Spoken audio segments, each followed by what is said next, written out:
Hello, everyone, and welcome back to People Jew Wanna Know podcast. I have a fascinating guest for you today, Westside Gravy, a rapper and producer based in Israel. He was raised in San Diego and draws inspiration from his upbringing around classic West Coast hip-hop that reflected the roots and environments of the subgenre's artists.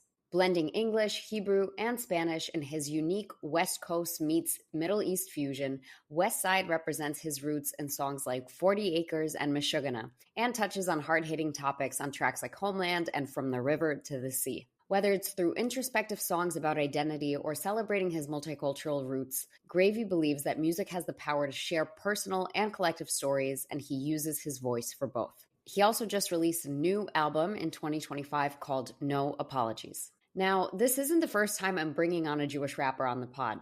Hell, this isn't even the first time I'm bringing on a Black Jewish rapper on the pod. Westside Gravy comes from a mixed Black and Russian-speaking Jewish family, and he's actually the grandson of a very famous Russian singer, Mikhail Shufutinsky.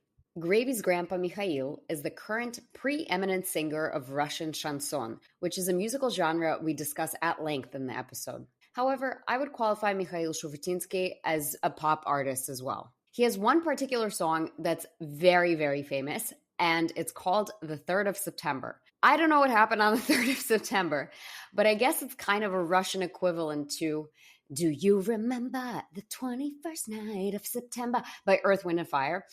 I'm also not sure what's going on in September for show business, but it's a crucial month, I guess.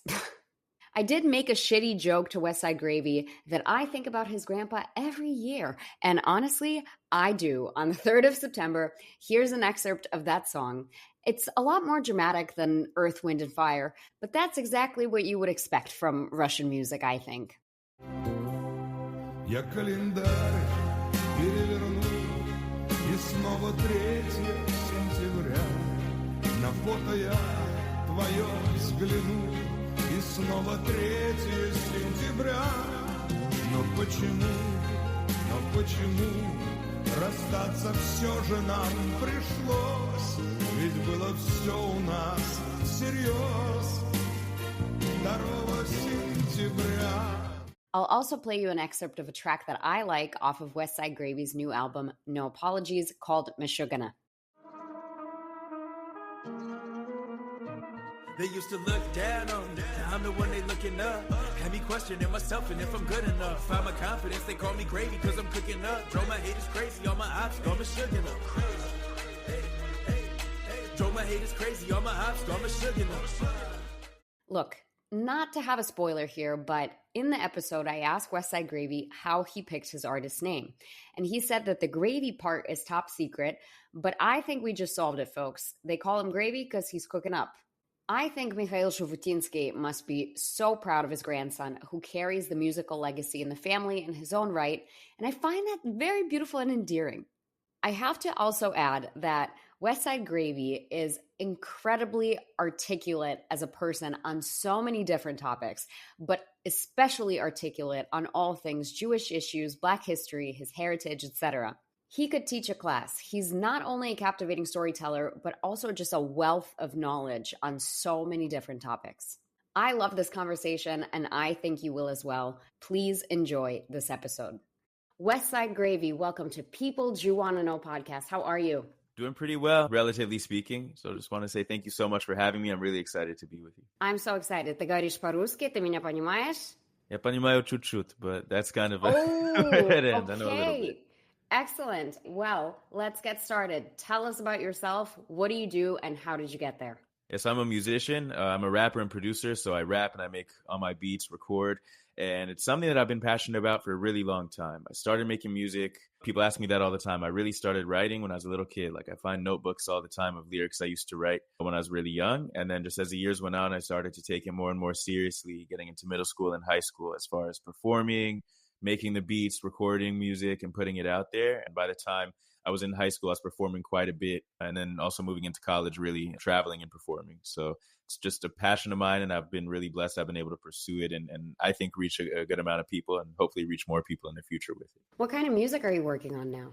So right now I'm actually I just released an album January 30th called No Apologies. So I'm letting that rock a little bit. So it was a total of 11 songs. 2 of them had been released as singles and then 9 brand new songs to start off the year. And I'm kind of working on 2 different projects right now. So they're both hip hop, but one of them is going to be more focused around collaborations with artists here in Israel. And this is actually the first time I'm kind of talking about it. And another one is going to be almost like a shorter follow-up to some of the sounds that you hear on my newest album. Okay, amazing. I'm curious to know, you as a person straddle, at least to me, a really interesting combination of identities. You got Black, Jewish, Russian speaking, but funny enough, you're actually the second Black person I've had on the podcast that knows an extensive amount about Eastern European culture. The first was Nissim Black, because he goes to Ukraine every year. Yeah, Nissim Black is awesome. I was on his tour. I got to join him to open up for him on his tour for a few shows a couple of years ago, and he's a legend. I love his work, and talking to him, he's just a really godly person, and seeing his whole journey has just been amazing. Tell me a little bit about your upbringing and how it shaped your view on the world, because you also made Aliyah at some point, and now you live in Israel. So I'm curious about your journey. Yeah, so I made Aliyah about 2.5 years ago, 3 years ago, coming up on the 3rd year this summer, which is super exciting. And Israel was always a really important part of my identity. And a lot of people would always expect, okay, I made Aliyah, I must have come to Israel multiple times growing up in my childhood, but I actually didn't visit Israel for the first time until I was 18 years old. So something must have changed in those 4 years to inspire me to make Aliyah and to move to Israel full time. But the truth is that the reason why it was so natural of a step for me has to do with my upbringing. It has to do with the way that I was raised and the values that were in my house. So my dad's side of the family was from the former Soviet Union. My dad was born in Moscow, and he came to the United States as a Soviet refugee in the 1980s. For him, even in the Soviet Union, where you couldn't necessarily be religious, and religious Jewish identity is something that's restricted or even illegal, a core aspect of his Jewish identity, and I think that's the same case for a lot of Soviet Jews, is that connection to Israel, right? Especially after the 1967 war, we hear all these stories of who became the refuseniks, right? People like Natan Sharansky, who were, I guess, they had a revival of Jewish identity by seeing the way that Jews were able to live and stand up to the hatred that they were facing in Israel, and it inspired them in the Soviet Union. So I think that the value of understanding our connection to our homeland is something that was really strong from that perspective. And on the other side also, my mom, she was born and raised in Southern California, but her mom, my grandma, is from Mississippi, and they left in the 1950s because of Jim Crow and racism. So whether it's from my dad's Soviet Jewish experience or my mom's Black American and Jewish experience, I was always raised to kind of know the importance of being able to tell our story and also appreciate the ways that us as a people have been through so much, been able to hold on to our roots and also sacrifice for the next generation. How did your parents even meet? So my dad moved first to New York. He was in Brooklyn, and then he moved out to Los Angeles in middle school. And then my mom, being born and raised in Southern California, they met when they were both in high school. They went to different high schools, but had some mutual friends and came across one another. That's a legendary combo, I think. And one of the things I'm interested in is, now that you've made Aliyah as an artist, how has everything been in Israel post-October 7th? And you still have a good pulse on the Jewish diaspora community, and some of the music you make is in English, so you obviously have an English-speaking audience. Talk to me about the response to the music. So I think that since October 7th in general, the music has changed quite a bit in Israel and around the world within Jewish communities. People are talking more about issues related to anti-Semitism, related to the conflicts and the attacks Israel has faced repeatedly, and especially right now. I think people are looking for a human outlet because of the things that we're all going through and that we're exposed to. Even now on social media, it's easier than ever to come across troubling information about what's going on to our people. So for me, I've always used music as my outlet. I've always used it as a way that I told my story, the things that are important to me. And part of that, of course, is my connection to Israel. I mean, if I'm rapping about being Black and Jewish, you can't talk about being Jewish without talking about Israel. So I've touched on a lot of these topics before, and I think that since October 7th, it's been interesting for me to reflect back on the songs that I've already released and revisit them, and also kind of follow up on some of those ideas from songs I've already talked about. So I released a song called Homeland in May 2023. And that was very much kind of a follow-up to my song Diaspora that I released in 2019, going from the diaspora to the homeland, talking about anti-Semitism. In diaspora is more about what I was facing when I was living in the diaspora. And homeland, it was more about, okay, this is what anti-Semitism looks like around the diaspora, then kind of pushes some of us to understand the importance of coming home where we can control our own destiny. And even while we're home, we're still dealing with these kind of attacks. And since then, those attacks have intensified. We're actually at war. we saw the events of October 7th. I remember what it was like that morning, waking up, and I wasn't living anywhere near the Gaza envelope, but I still remember what everyone in the country can recall how scary it was and how infuriating it was. So I think my music since then has also reflected some of that anger. It's also reflected some of that pain. And I think that in Israel, you've also seen sort of a revival of Zionist themes in rap, in the Israeli rap scene. This is a tough question for me to ask because I want to make sure I phrase it correctly. But this is something that I think you're one of the few guests that could tell me about. Within the Black community, Jews have always been ardent supporters of Black civil rights, of social justice. Like, Black people and Jews have always gone hand in hand through American history. And especially during BLM, Jewish people were some of the loudest, most ardent supporters of BLM. And at the same time, now that we've seen October 7th, it seems like not just the Black community, but any progressive community, any marginalized community has really taken the side of the Palestinian people because of this dynamic of oppressor versus oppressed that's painted on this conflict of Israel-Palestine, which is the wrong dynamic. It's not true to this conflict. Have you had any interactions with people in the Black community? Have you been able to change their minds? Are there any difficult conversations you've had? This isn't a question I get to ask that many guests because they're not part of that community. Yeah, so I think that I want to unpack a little bit like with that question. It's definitely something that I'm very close to, and I'm glad that we're having the chance to talk about it, and I get to lend my experience to it. So I think the history of Black people and Jewish people in the United States working together dates back obviously a very long time, and it's also something that went both ways historically. So you've had the Jewish community who showed up for civil rights, but it was also because the Jewish community who were not, like the non-Black Jewish community, were also victims of certain levels of persecution, similar to what Black Americans were, not necessarily at the same level, not necessarily targets the same way, but it affected the Jewish community too. So we showed up for that. And at the same time, you look at historically Black colleges and universities, HBCUs, across the US that opened their doors to Jewish professors who were fleeing persecution across Europe, where they had been in the diaspora because they weren't accepted at white institutions because Jews were not white, right? So I think that history of leadership actually taking a stand for one another paved the path for a lot of the collaboration we talk about throughout history. I think when you look at today, the core of that issue is that you don't necessarily have that leadership pushing back against that oppressor-oppressed dynamic on either side or in either community, I would actually dare to say. I think that within the Jewish community, there have been far too many Jewish leaders who've been willing to gloss over their connection to Israel or not talk about it because they're scared and it's controversial. And therefore, it allows this issue to be captured by those who are tokens who are anti-Israel or by non-Jews at all who want to portray a certain narrative. So I think that's a failure on the Jewish communities. That's something that we could have done better. And we need to demand more of our leadership to make sure of that. Vice versa, I think that you also, have a lack of leadership when it comes to a lot of civil rights issues within the Black community in the modern day. And I'm going to talk about BLM for a minute because Black Lives Matter as an organization, not as a movement, but as an organization, as an institution, has had a lot of issues in it from the very beginning. I remember being, in 2016, 2017, when I was in high school at a certain point saying, okay, it's great people are going out and acknowledging that Black Lives Matter, right? It's great that people are acknowledging that there are issues of racism in modern society that get glossed over, and there could be more done to change that.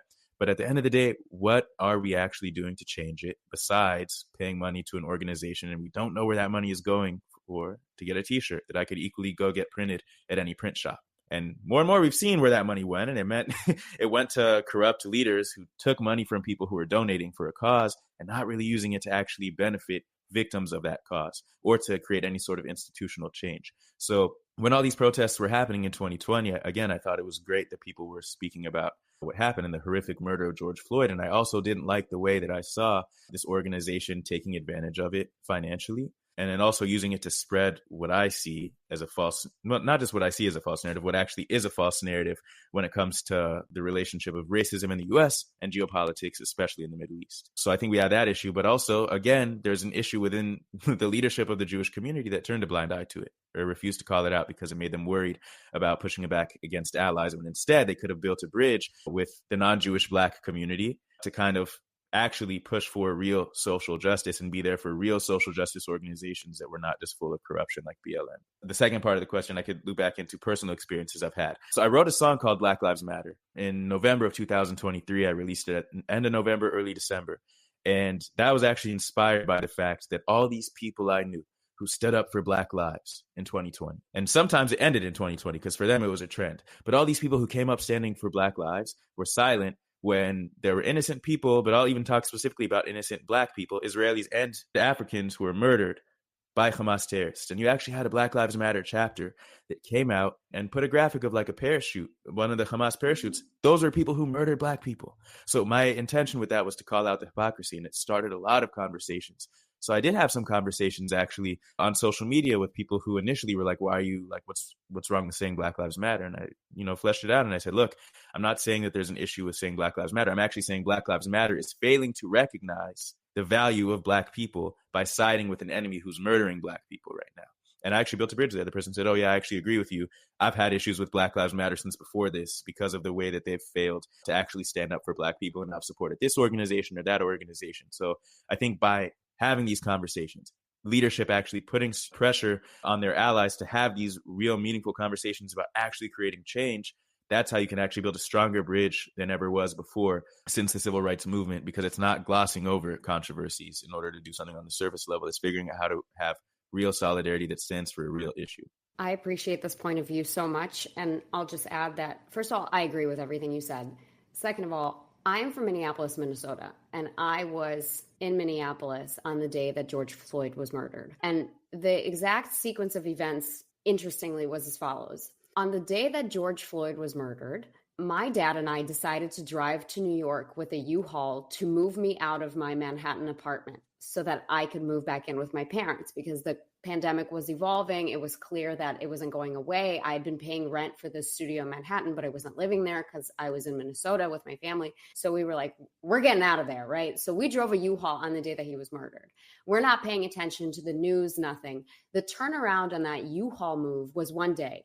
We got there. The next day, we packed everything up. We started driving back. And on the day that we drove back was when the National Guard came in, because there were severe riots in Minneapolis as a result of the events. As we're driving, my mom calls us and says, I don't think you guys can come home. Like, the National Guard is out. There's curfew. They're closing down the highways. They're ticketing anybody who's on the road after 10. And we plan to do a one-day drive, which is like 14 hours. So we were going to get in like 2, 3 a.m. At first we were thinking like, okay, maybe we just stop, I don't know, like in Wisconsin or something overnight. But it's the pandemic. Like, nobody wants to open their hotel rooms. Everything is closed. Like, we don't know where to go. So then while we're in the car and my dad is driving, I tell him, why don't I try to find us a route that goes around the curfewed areas in Minneapolis? Like, we'll take some kind of back road or something like that. It added 2 hours to the whole drive. So now we're at 16 hours. We actually saw the National Guard cars at some point, but they didn't pull us over. That was the end of it. And I'll share that as someone based out of Minneapolis at that time, there were always a few things that didn't make sense to me about BLM as an organization. The first thing that didn't make sense to me was pretty early in this whole thing, BLM, the organization, they took a clear stance on supporting BDS, which is in and of itself a kind of an anti-Semitic thing. But it's also unrelated to the cause of like Black rights, Black social justice. It helps Black people not. And I did not understand why they went out of their way to make a statement on BDS. And so whenever people would ask me about it, because that was the time where all the progressive Jews would post like, I understand that I don't understand, but I stand. And I'm like, you show them. You show them with that post. And I would always say, I support Black lives. I support the concept of Black Lives Matter, but I cannot support the organization because they've openly made a statement against me. And I'm not going to support them at my own expense. That's just like an irrational thing to do. And I was like a social pariah for that, I think, amongst my progressive friends, because at that time, it was so like, it was like heresy to say anything against BLM as a movement, anything that was going on.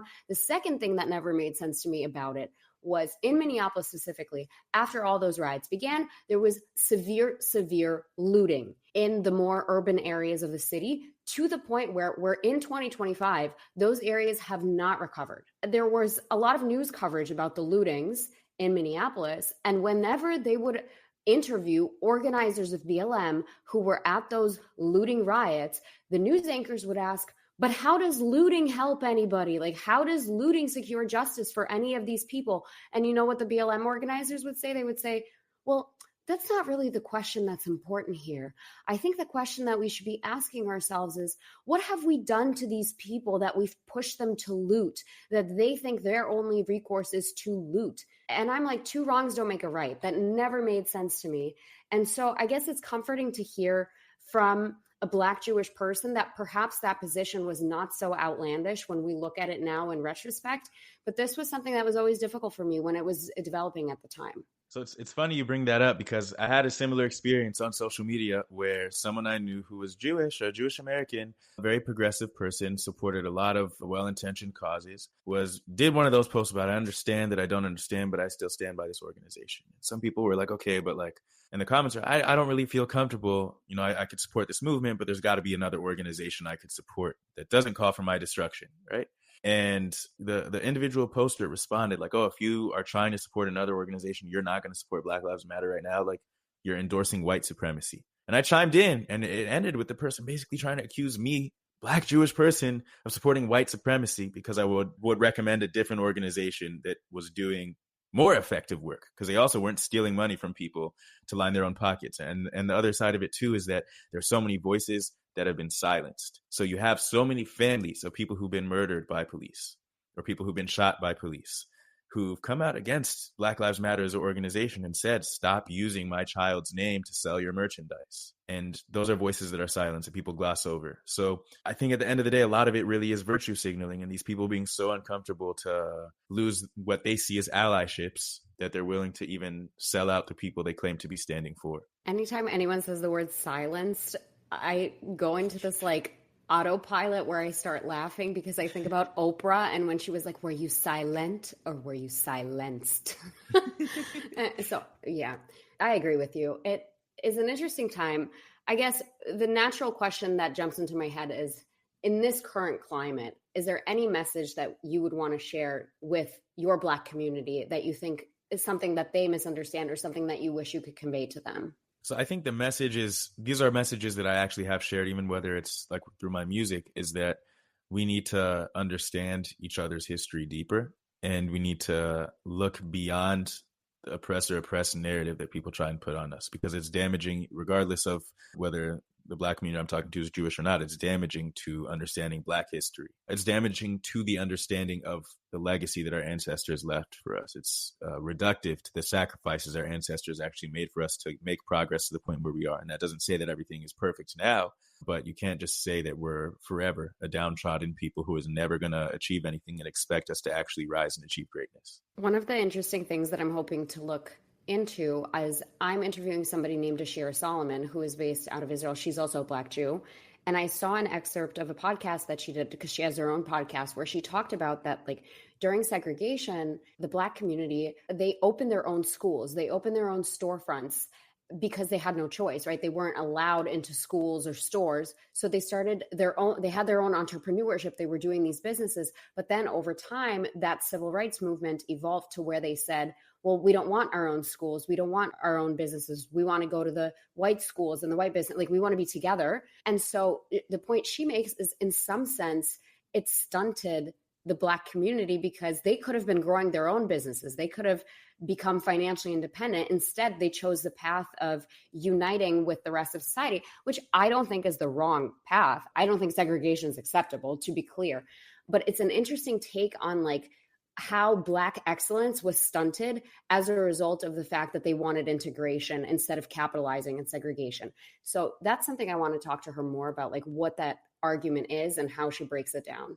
Yeah, I've heard people make this argument before. I think that when you look at it, the key point to hold on to is the resilience. So it's the fact that you had resilience, even following integration, you still had this level of resilience that was pushed by leadership, by leading organizations within the Black community, whether it was during the horrible times of segregation or post-integration, that no matter what, even if you're going to a school with people who've had more opportunities to have generational education and wealth than you still have to achieve greatness. I think the core issue now is less the circumstances and more so the approach that the leadership has, because you still have Black Americans who are growing up like me, who value that greatness, and Black parents who are instilling that in their kids. But you go to these schools that are receiving funding for certain curricula. And what are they teaching our kids?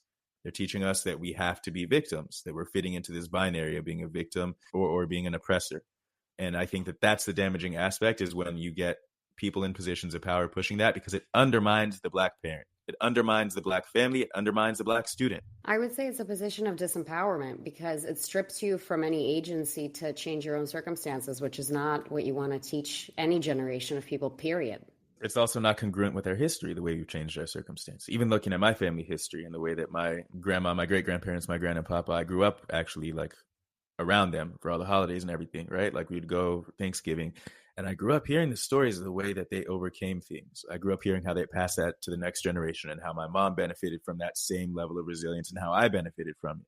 And I think that it's actually, my personal opinion is that there are people who want to keep the Black community disempowered.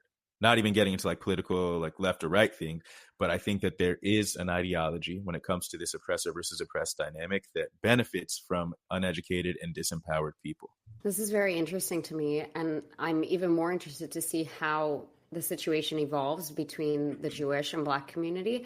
I want to pick a little bit into your Russian Jewish identity, because as a Russian-speaking Jew, I'm from Ukraine. I moved to America when I was 9. Like, I'm fresh off the boat. Okay, I know Russian music very well. I know Soviet history very well. So when I think of you, the first thing I think of is, of course, your grandfather, even though that's not how you think of yourself, obviously. And so I am curious to know a little bit about your relationship with your grandfather, who is like effectively an A-list former Soviet Union celebrity in a genre which is called chanson. It's a very unique genre. For my listeners, I prepared some notes that I wanted to you as well, to talk you through chanson, because I think it's such a niche thing, but at the same time, it's a very Jewish thing. And here's why. So chanson is like a genre of music that started out in France, but became very popular in the former Soviet Union as a sign of resistance, because the Soviet Union banned a lot of music, a lot of culture. It was very isolationist in its nature, such that you could only shop, like there was only one type of pants you could buy at the store, and the color was gray. And there was only one type of bread you could buy, and everybody had to stand in line to get their one loaf of bread every morning for 2 rubles or whatever it was. Like, it was straight communism.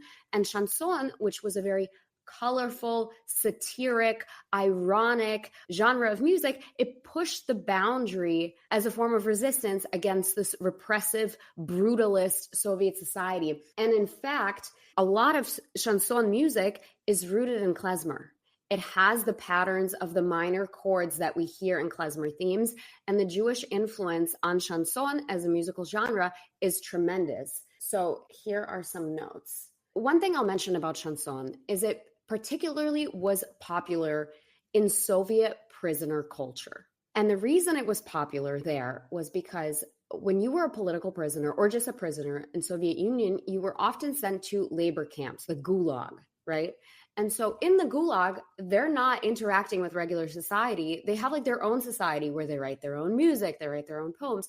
So chanson, which was like a satirical style of music with lyrics that would poke fun at like leadership and the institutions, it became very popular in prisons because there's no one to hold you accountable for writing, controversial music. You're already in prison. What are they going to do to you? So when all those prisoners in the 50s were released, finally, they brought chanson music with them. Now, through the Soviet Union, there were always 2 groups of people that went hand in hand with each other. It was political prisoners and Jews. They were always in the same parts of society. So that's how the mix of this musical genre that's heavily Jewish influenced and also popular in the prisoner community came about, because it was always the Jews hanging out with political prisoners in the Soviet Union, which I know sounds ridiculous, but here's how I know it's true. I'm from a city, Donetsk, whose contingent is effectively 2 groups of people, political prisoners and Jews. Like, that's how I grew up. I am the literal manifestation of that culture as a person. That's where I'm from. So what else can I tell you about chanson? Very popular amongst Odessa Jews. Even though Donetsk is Eastern Ukraine and Odessa is Western Ukraine, I would say chanson was particularly popular amongst Odessa Jews. They wrote these satirical lyrics that would be put on top of like klezmer adjacent music. And chanson is, once you listen to that music, it's very recognizable. You know when you are listening to chanson. And back, like even in the 90s, when the Soviet Union fell, there were some predominant musicians that paved the path for that genre. The most famous one of all, the king of chanson, was Alexander Rosenbaum. He's still alive. He's a Russian-speaking Jewish guy, very known for chanson. Your grandfather has done numerous collaborations with him, and they know each other very well. And of course, your grandfather, Mikhail Shufutinsky, who is known for numerous chanson songs. But I also think he had songs that are not classified as in the chanson genre. They would be like pop or ballads, something else. Okay, this was my little TED Talk on chanson. Now I want to hand it back to you. Talk to me about your grandfather. Did he inspire you to go into music? What's your relationship like with him? Yeah, so I mean, growing up, I heard his music all the time. Like we'd have CDs in the house, and of course, like going to Jewish school, whenever we'd have like a Russian-Israeli teacher, I'd always bring them CDs, like signed CDs from the house, and they're like, "Oh, that's so cool." That's a bribe. I was like, give me an A. No. But, I grew up in like the household I just told you, my upbringing. My dad's an immigrant. So either way, I had to get the A's, right? Even without the bribe. But yeah, so I grew up hearing a lot of his music, and I hear it today, like in Israel. I hear people playing it. It's all over the place within like those Russian speaking Jewish communities. So I think for sure there was that inspiration. I also understood a bit about like the roots of that genre of music that he made, of chanson. My dad would kind of explain it to me and would translate some of the songs for me. I think that kind of the way my dad saw it also, that he would share a lot, is when he came to the United States of America and found hip hop, right? He moved to New York in the 1980s and then moved to the West Coast in the late 80s. By that time, you're starting to see the real like development of hip hop from its roots up until where it really became edging towards mainstream and like the main music that a lot of young people were listening to. And my dad could kind of draw the connection in terms of like a music of people kind of resisting or ridiculing or using some kind of social commentary and combining it with whatever their musical passion was. So for my dad, it was natural to see that progression and to see the connection between the two. So I was kind of raised in this house where I grew up listening all kinds of music, but I grew up listening to hip hop, and I grew up hearing my Yerushka songs. So for him, like playing this music for me and understanding, and I've seen him perform multiple times in the United States and also in Russia growing up, for sure was an inspiration. And when I started to take music more and more seriously, I talked to him even just about like production, and he'd say, "Oh, you have to do this with the kick drum to make it hit harder." And I've sampled some of his songs too. So for sure, I think that that's like a way that I was inspired. And for the songs that I sample of his, a lot of times I try to bring the themes of what he was talking about into my lyrics too. This is a niche question. Do you know who Itzik Sipir is? No, I'm not sure. Okay, because it's niche. So I warned you, right? I'm fresh off the boat, so I still listen to a lot of like Russian-speaking artists. I follow the pop culture of Ukraine and Russia. There's this guy based out of Kazakhstan, so he speaks Russian. His artist name is Itzik Sipir, which is like Yitzi. Like the first name is Yitzi, right? And his real name is Igor Tsiba. I can't tell if he's Jewish or not, because in his songs, what he does is he writes chanson, but he puts it on house and EDM music. And it's very good. And he became very famous in Kazakhstan and Russia over this. And all of his like lyrics, they have the typical chanson. Like it's like Odessa, like very recognizable, very cliche chanson style. But because he puts it on this like modern house vibe, like it's a banger. It's banger after banger, and they're funny and they're clever. And so he brought chanson back single-handedly. Again, in an interesting time when so many Russian-speaking people are trying to resist against the regime, right? It comes back around, which I thought was interesting. So it's the same thing. Like you're blending hip hop with chanson, two genres of music that are considered like controversial, making commentary on the climate, geopolitical or otherwise. I think it's an amazing trend. Thank you. I got to listen to that. Thank you for putting me on. Itzik Sipir? Yeah. Tell me how you feel about the Russian Jewish community. Do you feel connected to them? Is it something that you experience living in Israel? Because my experience, having lived in Israel before, although I was a kid, is that Russian Jews kind of stick to themselves and Israelis don't really like them. Yeah, I mean, there's definitely like stereotypes, I think, about the Russian-speaking Jewish community. in around the world, really. I think that it's something that's dying out a lot. I don't think a lot of young Israelis, from my experience, have a particular feeling against like Russian speaking Jews, more so than they would have against like each other in middle school, everyone like throwing jokes around at each other. So I think it's for sure dying down as naturally happens every generation of Israelis as people interact more and more. And I've seen that more and more. But I actually feel a lot of connection like to the Russian Jewish community in Israel. I think that whenever I've lived places or visited places where you have like hubs of that community, first of all, there's like the familiarity of certain like foods and snacks that my babushka would always have in her house. So I'm like, oh, I could just go to the store and get this stuff and like right down the street, as opposed to having to drive to like a store 30 minutes away whenever I was in the United States. There's like that automatic sense of familiarity. And then also like musically, you hear like a lot of familiarity because I'll hear my Derushka songs or like other songs I've grown up hearing around my house or around other places in the community. And I think another part of it too is that immigrant experience. So for a lot of people who are coming home to Israel from around the world, they kind of stick to like their own specific bubble, but there's so much more that people have in common. So you look at like the Soviet Jewish diaspora coming back to Israel and the American Jewish diaspora coming back to Israel, right? A lot of people put them at like opposite ends of the spectrum. But me as someone who kind of has a little bit of a foot in both of those worlds, I could also realize how much of a connection there is between one another, how many similar experiences there are of people coming to Israel, having a thick accent, whether it's American or Russian, having things that are unique about their religious practices or lack of religious practices compared to the modern Israeli population, growing up and coming to a place that has a lot of differences as far as like the modern society, but still having those like deep roots and this longing to be there. I think that immigrant experience when I'm a place, even if it's not with American immigrants, it's immigrants who came from Azerbaijan or Uzbekistan or Russia or Ukraine. There's a certain level of like understanding of, oh, we're in this together. This is what it's like to be a new immigrant, and people being willing to like help me out with stuff. I love the statements that you're making with your music. I love that you're taking on difficult moral issues, ethical dilemmas, and trying to offer thoughtful, level-headed commentary through your music, through your art, through your online presence. Is there any message that you want to leave my audience with, be it about what's going on in the world, being Jewish, literally anything?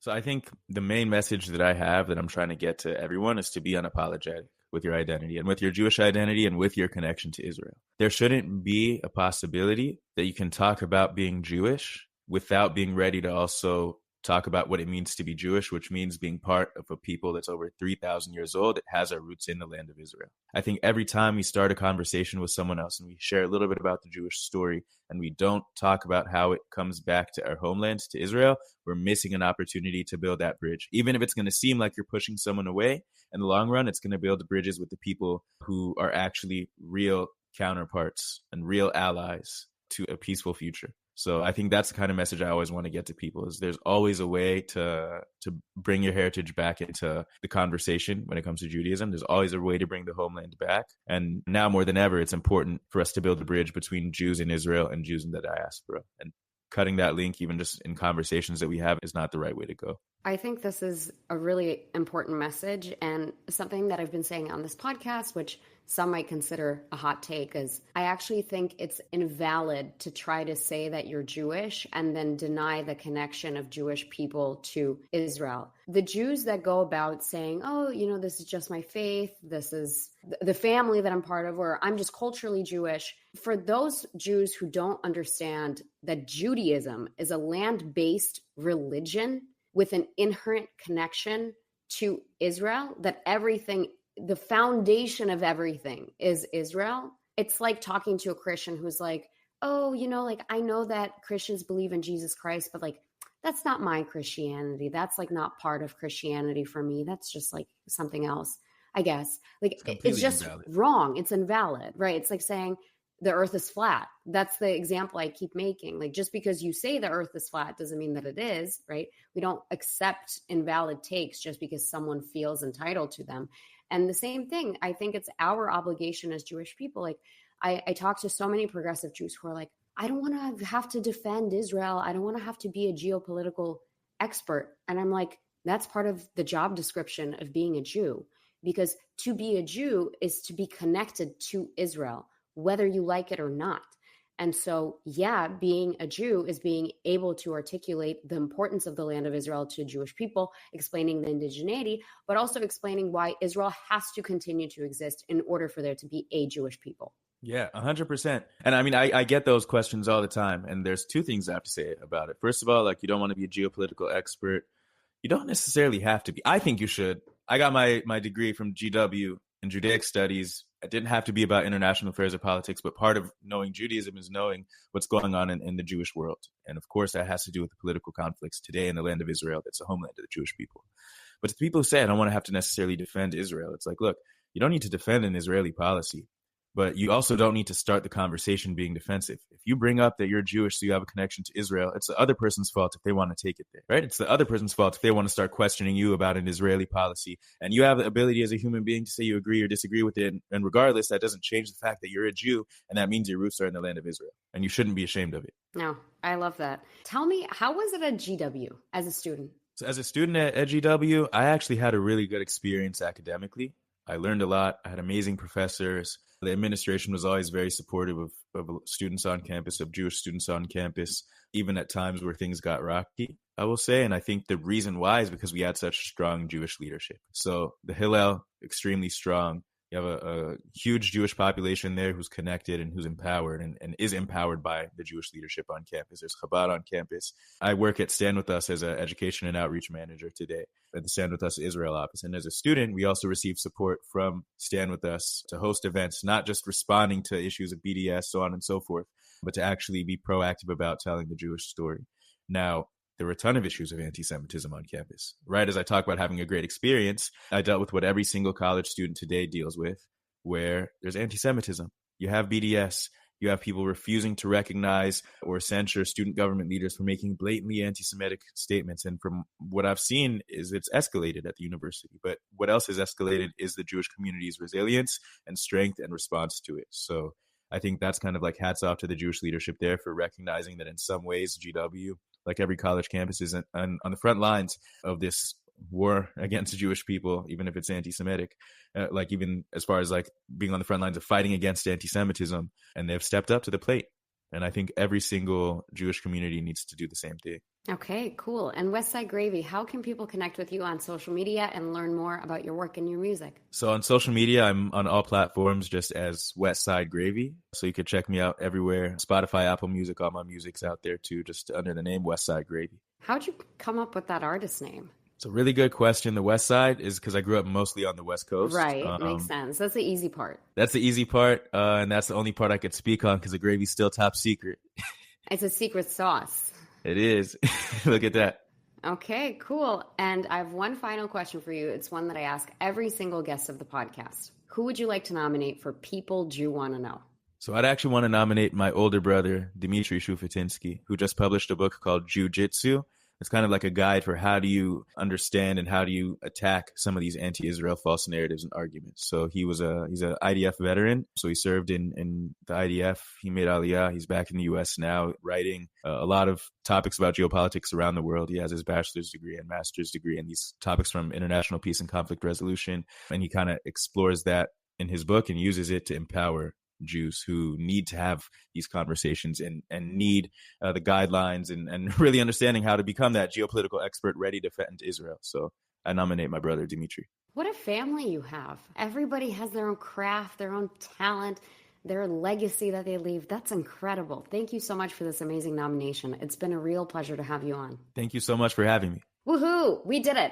If you've enjoyed this podcast, please go ahead and rate us 5 stars. Be the first to hear our episodes by subscribing to People Jew Want to Know wherever you get your podcasts. And for exclusive content, follow us on Instagram at People Jew Want to Know.